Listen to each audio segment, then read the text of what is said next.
The world is screaming, but you are too. While the masses are drowning in the shallow end of their own neuroticism, a hidden elite moves through the wreckage of reality with a terrifying, silent grace. They aren't lucky. They aren't born different. They have simply hacked the most fundamental law of human existence, the law of reaction. Most people are nothing more than biological puppets. A coworker makes a snide remark and they dance. A stranger gives them a dirty look, and their heart rate spikes.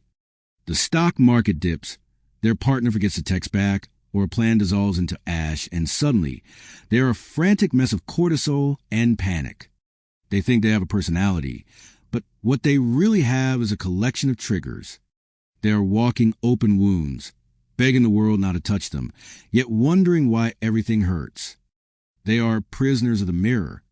Carl Jung once whispered truth, so sharp it draws blood. The world is not doing anything to you. It is only showing you who you are. If an insult makes your blood boil, it's not because the words were powerful.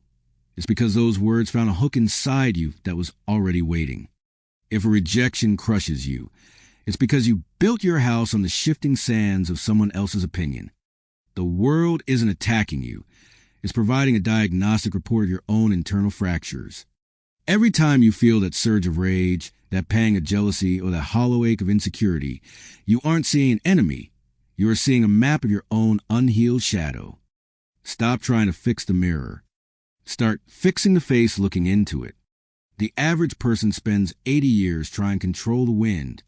They want the economy to be stable. They want their boss to be kind. They want the traffic to flow perfectly. And they want the universe to be fair. It is a pathetic, exhausting way to live. It is the ultimate hallucination of control. You cannot dictate the storm, but you can become the mountain. The mountain doesn't ask the clouds for permission to exist. It doesn't negotiate with the lightning.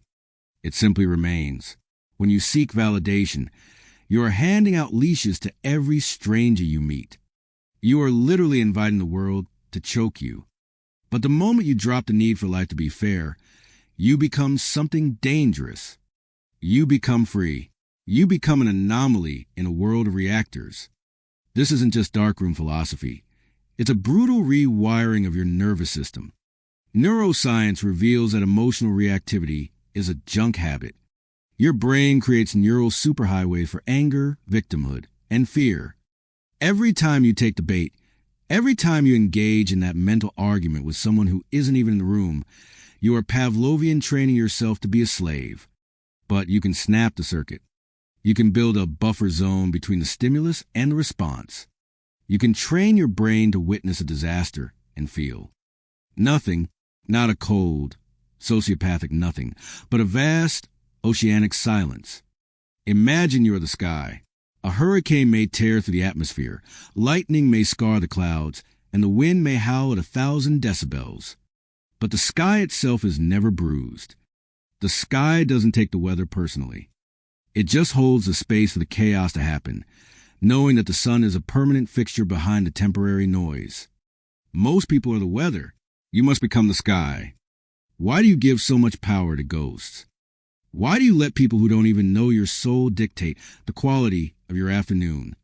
If you are truly at peace with yourself, someone calling you a failure should be as interesting as the sound of a distant lawnmower. It's just noise. It's just data. It has no access to your core unless you open the door and invite it in.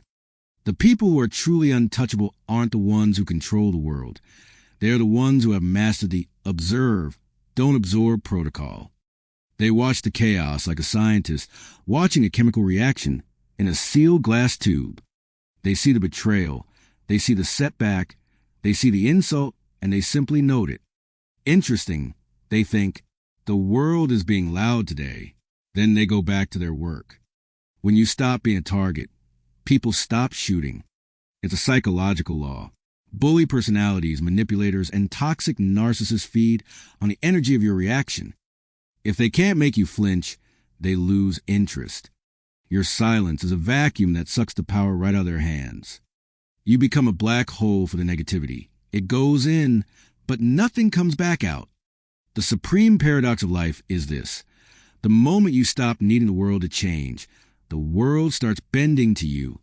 When you stop chasing success out of a desperate need to be someone, success starts hunting you down.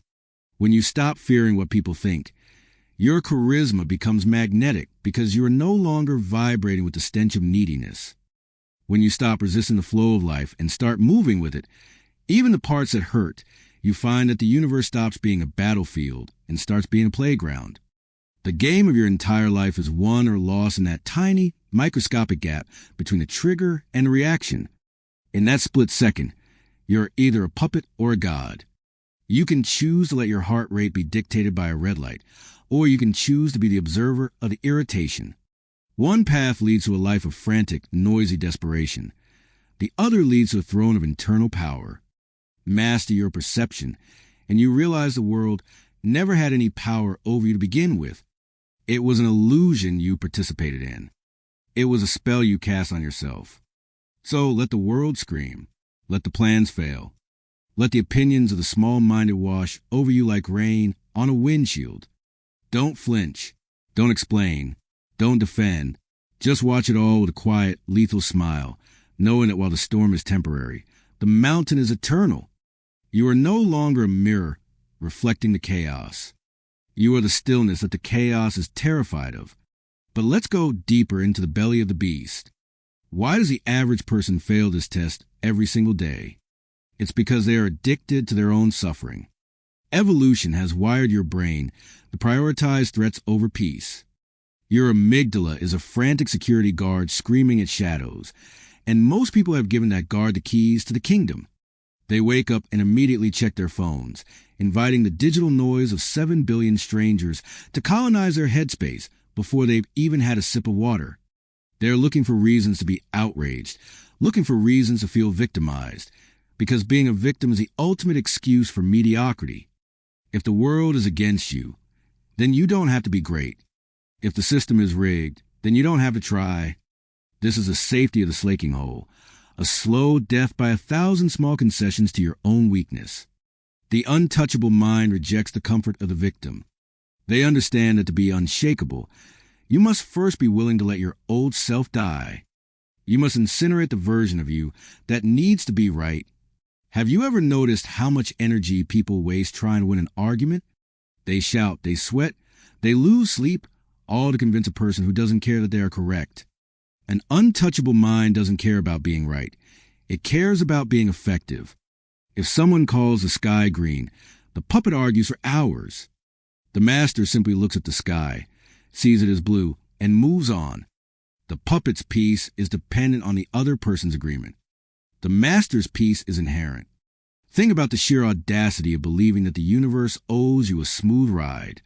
Every setback is actually a gift of resistance, the heavy weights in the gym of the soul. If you live a life of constant sunshine, your spirit would be as soft as a marshmallow. You need the frost to harden your bark. You need the fire to temper your steel. The elite realize that problems are just the cost of admission for a high-level life. They don't pray for lighter burdens. They pray for broader shoulders. They don't look for the exit when things get chaotic. They look for the center of the hurricane, the place where the motion is greatest but the stillness is absolute. This level of mastery requires a radical divorce from your own ego. The ego is the part of you that gets offended. The ego is the part of you that feels disrespected. But who is there to be disrespected? If you are a vast, empty space, where's the insult land? It's like trying to punch a hole in the wind. The fist goes right through, and the wind doesn't even notice. This is the secret of the vast identity. When you stop identifying as a small, fragile body with a name and a social security number, and start identifying as the awareness that witnesses it all, you become invulnerable. You aren't the person getting yelled at. You are the space in which the yelling is happening. The world is a hall of mirrors, and most people are terrified of the reflections. They see a traitor and feel betrayed, not realizing the traitor is just a personification of their own hidden capacity for deceit. They see a tyrant and feel oppressed, not realizing the tyrant is a reflection of their own internal self-sabotage. But when you master the shadow, the mirrors lose their power. You see the world for what it is, a giant, swirling Rorschach test. Your interpretation is your only reality. If you decide that a financial loss is a clearing of space for something better, then it is. If you decide that a breakup is freedom to find your true self, then it is. You are the author, the editor, and the publisher of your own narrative. Stop asking for the world to stop screaming. It won't. The world is a chaotic, beautiful, violent, unpredictable mess, and it always will be. The noise is constant. The insults are inevitable. The failures are guaranteed. But the scream only hurts if you try to scream back. If you become the tomb, the place where the noise goes to die, you unlock a level of power that looks like magic to the uninitiated. You become the person who can walk through a war zone with a heartbeat that never skips a beat. You become the person who can lose everything and still feel like they have won. You become the mountain. And while the storm may be loud, the mountain doesn't move. It just watches.